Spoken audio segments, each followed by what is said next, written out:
we want to have a strong strategic relationship with both Azerbaijan and Armenia. And I think we have an opportunity now with the relationship declining between Armenia and Russia to be able to achieve that.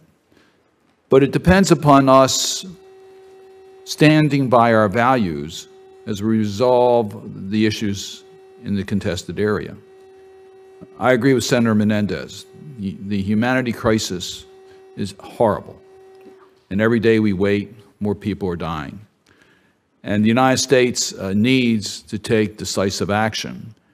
And in doing that, and bringing the parties together and enforcing the corridor, safe corridor for the humanitarian assistance and having a ceasefire and setting up the climate to resolve on a more permanent basis the governance of the region.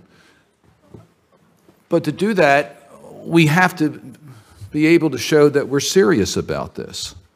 And I just really want to underscore the point that Senator Menendez said.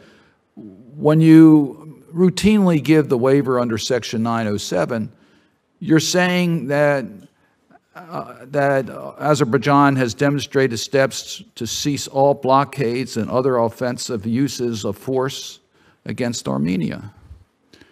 And that's just not the case. So we lose credibility when that happens, when we aren't prepared to take decisive steps based upon our values. Yes, we want to have a strong relationship with Azerbaijan. They're an important country for us. But as President Biden has said frequently, our foreign policy will be wrapped within our values. And it's difficult for some of us to understand that based upon the actions in that region. I'm going to mention one specific case that was brought to my attention in Azerbaijan, and that is the activist who was imprisoned, Gubad Ibad Uglo. I don't know if you're familiar with that case or not, but the United States doesn't stand by and let activists be imprisoned because of their speech, particularly with countries that we want to have a strategic relationship with, including a financial relationship with. We consider sanctions for those types of activities.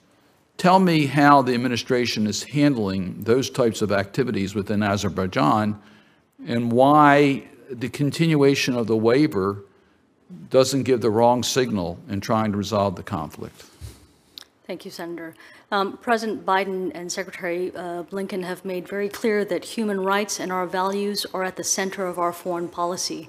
And we take every opportunity to drive that home with all of our partners, every country that we deal with, including with Azerbaijan. And as you rightly point out, we have an opportunity and an imperative to develop a strategic relationship with Armenia as well as Azerbaijan. In that context, when we look at requesting a waiver for 907, we want to make sure that we're doing two things. First of all, that none of the assistance that we provide could ever be used for offensive action against Armenia, and two, that it is in the U.S. national security interest to do that. In the past, when we have requested 907 waivers, we've used that assistance to help the Armenians beef up their border security, especially with Iran, and that has rendered concrete results in terms of stopping stopping narco trafficking, which is used to finance the IRGC. So there are real results from that. But we hear you on needing to be very serious and to be very thorough as we deliberate on whether or not to request a 907 waiver. We take that responsibility very seriously. I would note that the last 907 waiver expired in June. We have not submitted a new waiver request yet because we are reviewing the situation very carefully. I also want to assure you, Senator, that we look at the wide range of tools that are available to us to influence the behavior, to persuade others along, and we won't rule anything out. Let me just interrupt at that point because I have a limited amount of time.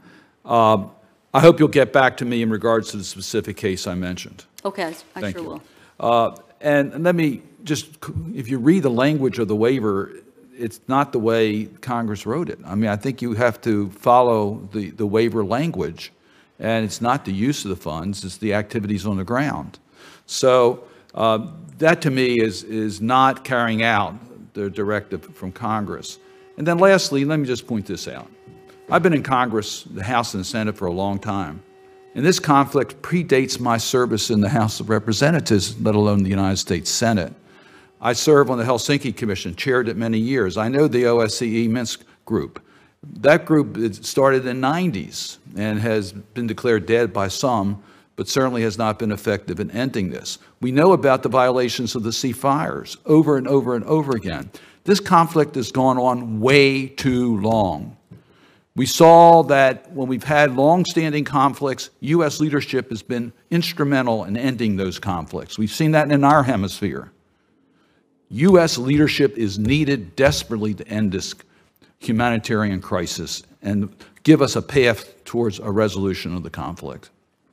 Senator, we agree with you fully. That's why we've got the special advisor, the senior advisor out in the region. We've been engaged for weeks, months, years.